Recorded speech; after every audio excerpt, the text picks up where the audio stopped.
மான்சி வித்யா YouTube channel நேயர்களுக்கு வணக்கம். Navaratri special எபிசோட்ஸ்ல உங்களை சந்திப்பதில் மகிழ்ச்சி. போன பதிவில் முதலாம் நாள் நவராத்திரி அன்று என்ன பண்ணணும், அம்மையை எப்படி வணங்கணும் அப்படிங்கிறத பார்த்தோம். இன்றைக்கு இரண்டாவது நாள்.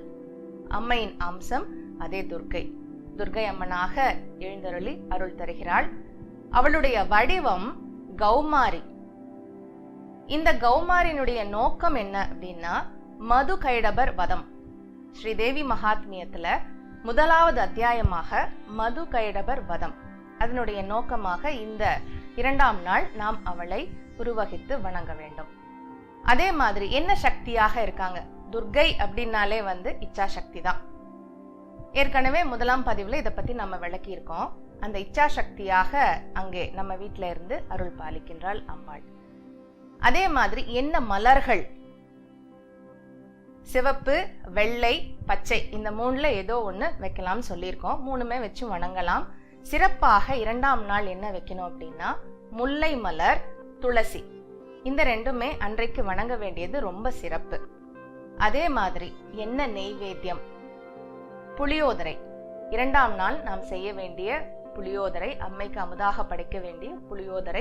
கூடவே இன்னொரு சுண்டல், எது வேணா நீங்க செஞ்சுக்கலாம். எத்தனையோ வகை சுண்டல்கள் இருக்கு. ஒவ்வொரு நாள் ஒவ்வொரு நைவேத்தியமாக அதை நீங்க செஞ்சு அம்மைக்கு அமுது படைத்து மற்றவர்களுக்கும் விநியோகம் செய்து அந்த மகிழ்ச்சியை பெறலாம். முக்கியமான ஒண்ணு என்ன, இதனால் ஏற்படக்கூடிய பலன் என்ன? இரண்டாவது நாள் வழிபாடு செய்வதனாலே நோய்கள் அகன்று ஆரோக்கியம் பெருகும்.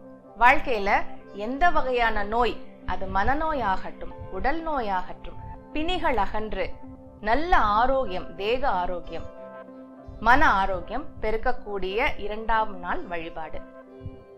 இப்போ இதே மாதிரி மூன்றாம் நாள் என்னென்ன செய்யணும், என்னென்ன வகையில அம்பாளை வணங்கணும் அப்படிங்கிறத பத்தி அடுத்த பதிவுல உங்களை சந்திக்கின்றேன். அதுவரை மான்சி வித்யா யூடியூப் சேனலோடு இணைந்திருங்க.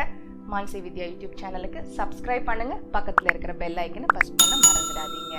உங்களிடமிருந்து விடைபெறுவது ஆச்சார்யா ஸ்ரீ வித்யா துர்கா. நன்றி, வணக்கம்.